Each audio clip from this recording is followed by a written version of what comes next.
तो ये पैसा सबसे बड़ा चीज है। सब कुछ बदल जाता है समय आने पर, पैसे के कारण ही। भारत की सेवा और सुरक्षा का जिम्मा लेके आते हैं 2% लोग, पता नहीं कब ISI एजेंट से मिल जाते हैं। बाद में पता चलता है भारत का सारा सुरक्षा का नक्शा वहां पड़ा हुआ है। Then how is it possible? आखिर उस राष्ट्र भक्ति को किसने तोड़ा? बाप बढ़ाना या तो फिर परिवार की सुरक्षा? तोड़ तो देते ही है ना, चक्र तो टूट ही जाता है ना। जीवन ऐसा ही है।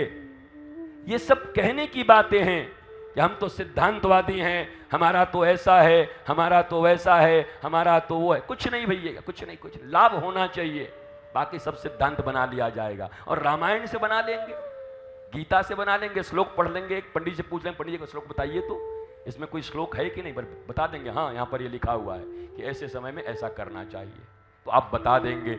सत्यता का स्वीकार करने से आपका जीवन सहज होगा, आप आनंदित हो जाओगे। सत्य जानो और सत्य को जियो। झूठी अगर दुनिया लगती है तो हाँ जी करते रहो, पर उनके साथ झूठे बनो मत। तुम भीतर से सत्य के महाराज अवस्थान पे खड़े रहो। बाहर लोगों से मिलने जुलने के लिए जो कहना पड़े चले, कौन किससे लड़ाई करे, कौन झगड़ा। अभी आप इतने लोग हैं, अचानक सब लोग डंडा लेके खड़े हो जाए, बाबा बोलो राधा रानी की जय, तुरंत बोलो। हम 7-8 बार बोल जाएंगे राधा रानी की, राधा रानी की। डंडा बोलवा दे वो महाराज हम। हाँ, तो ये तो वक्त की बात है, परिस्थितियां। जो व्यक्ति परिस्थितियों के अनुरूप जीते हैं वास्तव में वो सत्य को उपलब्ध नहीं होते, परंतु जो अपनी स्थिति में जीते हैं, स्व स्थिति में, शास्त्र स्थिति में, कृष्ण स्थिति में, हमें इतना आनंद आ रहा है। सच बताऊं, कई जगह प्रवचन कथा करने गए, लेकिन कहीं की माताएं और इतना गूढ़ तत्व चर्चा चल रहा हो और इतनी तन्मयता से सुने, मैंने आज तक नहीं देखा। इतनी तन्मयता एकाग्रता से आप सुन रहे हैं। इतने में तो कितने, अरे क्या बड़बड़ किए जा रहा है, चलो घूम के आते हैं, कुछ समझ नहीं आ रहा।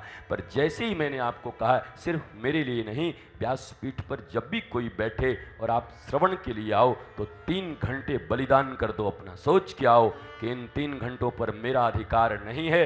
ऐ आँख 1 मिनट मत हटना, ऐ कान इधर उधर की बात मत सुनना, ऐ पाँव दर्द होने का बहाना मत बना, ऐ हाथ इधर उधर ज़्यादा कुछ मत करना, ऐ खोपड़ी ये जो भीतर पड़ा हुआ है चुपचाप पड़े रहना, सबको धमका के आना।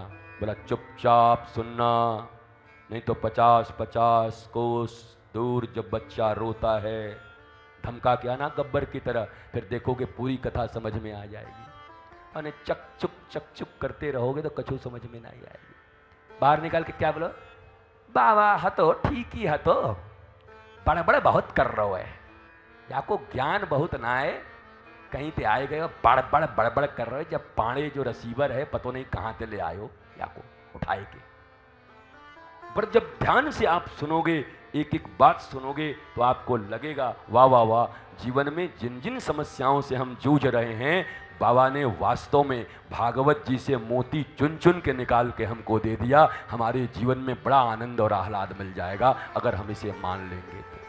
बस ध्यान की बात है। सावधान तयाम श्रृणुम, सावधानी से श्रवण करने पर सब मामला बन जाएगा।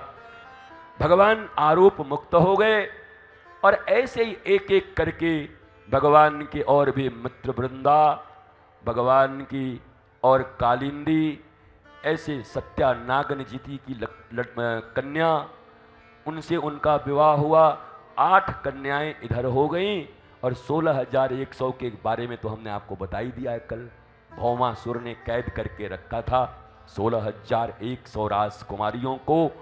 और भगवान पारिजात वृक्ष लेने के लिए जब जाते हैं स्वर्ग, और वहाँ से जाते समय भगवान को बीच में भौमासुर का ये स्थान दिखाई पड़ता है। और ये वो जा क्यों रहते स्वर्ग? नारद जी ने झगड़ा लगवा दिया था महाराज ठाकुर जी के घर में थोड़ा सा। नारद जी ने लाके पारिजात वृक्ष दे दिया रुक्मिणी जी को, और जाके सत्यभामा जी को कह दिया कि स्वामिनी जी हम तो आपके लिए लेके आ रहे थे, सोई ठाकुर जी बीच में मिल गए। बोले अरे छोड़ो, सत्यभामा क्या करेंगे, रुक्मिणी को दे के आओ। अरे महाराज घड़ी खड़ी लड़ाई लगा गए घर में। भगवान ने कहा नारद जी हम कहाँ राजकाज करके आते हैं, आप कहाँ यह करने। अरे बोले ठाकुर जी भौमासुर को कौन मारेगा। अब सत्यभामा करेंगी जिद्द कि अब तुमने ऐसा क्यों किया, तो आप क्या कहेंगे, अरे उनको तो हमने सिर्फ एक फूल दिया था, पारिजात का फूल दिया है, पर आपको तो हम चलो स्वर्ग से पेड़ ही ला के दे रहे हैं, आपके आंगन में लगा दे रहे हैं। वो गई और सत्यभामा को लेकर क्यों गए, क्योंकि सत्यभामा भूमि की अवतार है, धरणी अवतार है। भौमासुर कौन है, भूमि से पैदा हुआ है।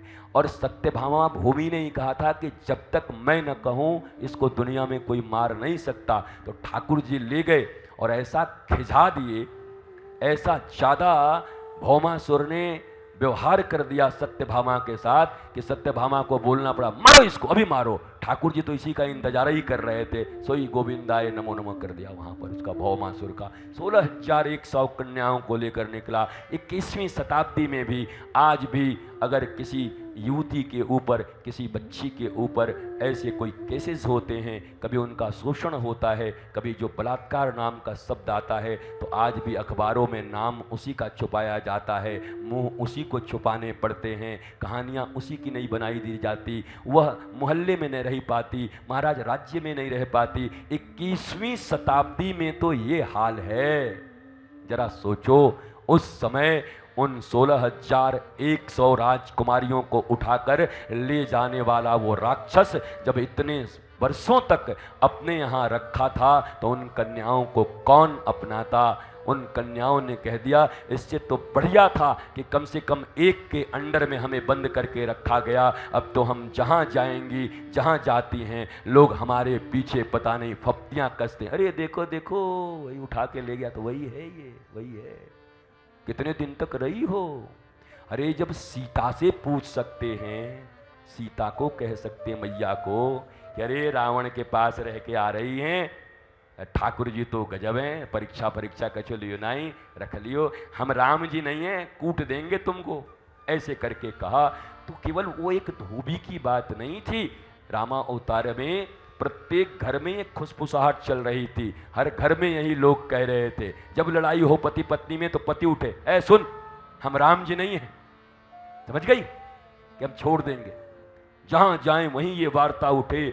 और अब बताओ जब सीता जी के ऊपर ऐसी बातें हों तो उन बिचारी 16,100 को कौन छोड़ेगा, जिनको भौमासुर ने उठा लिया, उनकी जिंदगी कैसी हो जाती। व्यासपीठ की महिमा और गरिमा है, उन शब्दों का प्रयोग नहीं किया जा सकता, पर आप समझ सकते हैं इसी समाज में रहते हैं कि किन कठिनाइयों में उनको जीना पड़ता, कौन उनको स्वीकार करता।